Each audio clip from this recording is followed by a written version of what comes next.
la semaine, c'est Arnaud, le chef de l'Arsenal à Nancy, qui cuisine pour nous. On va réaliser la 3e recette de cette semaine, la 2e entrée. Donc, t'es parti sur quoi, Arnaud? Alors, un petit tartare de bœuf lorrain. Du coup, on est sur du filet de bœuf lorrain. Oui. Magnifique.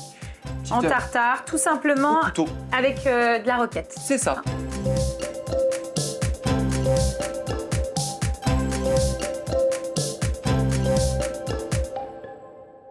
Donc, on commence par quoi pour notre tartare? On va déjà tailler la viande. Oui.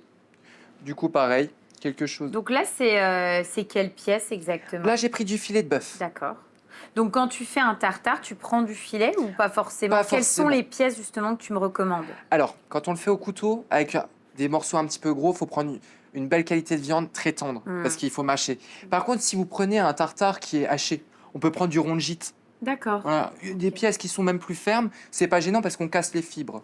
Alors que là, voilà, j'ai pris du filet de bœuf. C'est un peu moins fort en goût, mais c'est très très bon.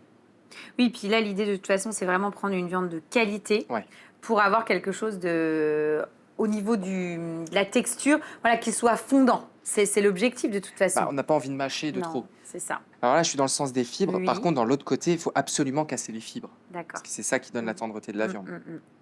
En général, un tartare, ça marche bien au resto? Oui, oui, oui. Surtout l'été. Oui, c'est ça. Il y a un côté frais. Mais finalement, quand on parle de tartare, on pense tout le temps au bœuf. Oui. Mais alors des ceviches, des tartares de Bah, poisson. moi, je ne mange pas de tartare de bœuf. Enfin, sauf là. Je vais en manger parce que j'ai pas le choix. Mais tu vois, quitte à choisir, oui, au je resto. préfère manger un tartare de poisson, même si ça sera très bon. Mais les amateurs de viande, de toute façon, en général, adorent le tartare au couteau. Oui.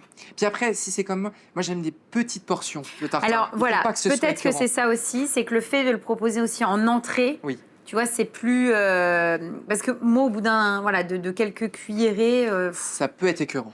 Ben voilà, je suis pas... j'aime bien en manger, mais un petit peu, en petite quantité. Donc là, tu le mets dans ton cul de poule. Voilà. Et ensuite, on passe à l'assaisonnement. Alors là, on peut déjà tailler la ciboulette. Parce que ce qui fait aussi la qualité, on va dire le succès d'un tartare, c'est la qualité de la viande, on est d'accord, mais c'est l'assaisonnement qui va faire que ça fait... Surtout l'assaisonnement. Ouais, c'est ça. Et alors, le vrai tartare, l'assaisonnement, c'est quoi? Normalement, un vrai tartare se fait en salle. Ah oui, logiquement, l'assaisonnement. Okay. On les retrouve encore en minutes, en fait. Ouais, on les retrouve encore dans certaines brasseries parisiennes. Donc du coup, c'est jaune d'œuf, moutarde classique de Dijon, et on le monte à l'huile d'olive à la fourchette. Et au dernier moment, on rajoute les condiments. Donc c'est capre, persil, oignon et œuf. Oui. Et après, on mélange le tartare dedans et on le moule devant le client. Mais ça, il y a tartare, voilà. Mais il y a très peu de restaurants qui le font encore parce que c'est très sensible en température. Il faut le faire dans un bac à glaçons, voilà. D'accord. On commence déjà un petit peu à mélanger. Voilà. On va mettre un petit peu d'oignon rouge, tout simplement. Bien ciseler l'oignon. Donc, ça veut dire que moi, si je fais le tartare à la maison, de toute façon, c'est minutes, tu le fais. Ah oui.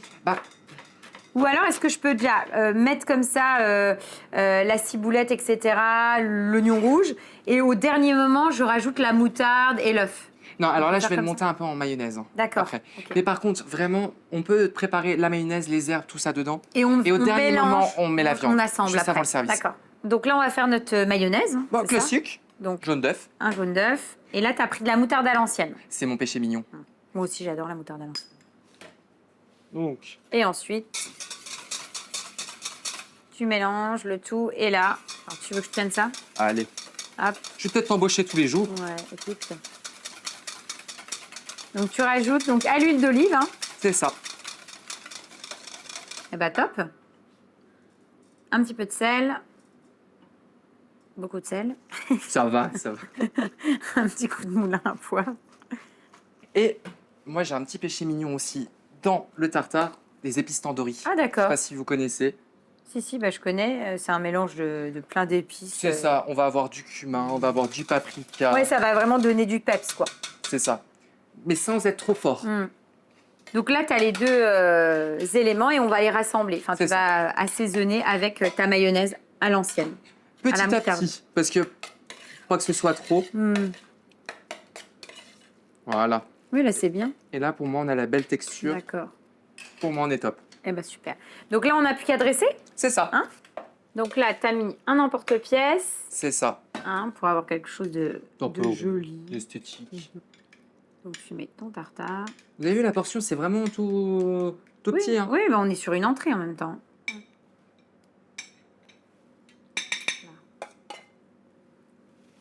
On sent déjà les épices à tandoori. Ouais. Hop là. Ensuite, donc tu as pris de la roquette.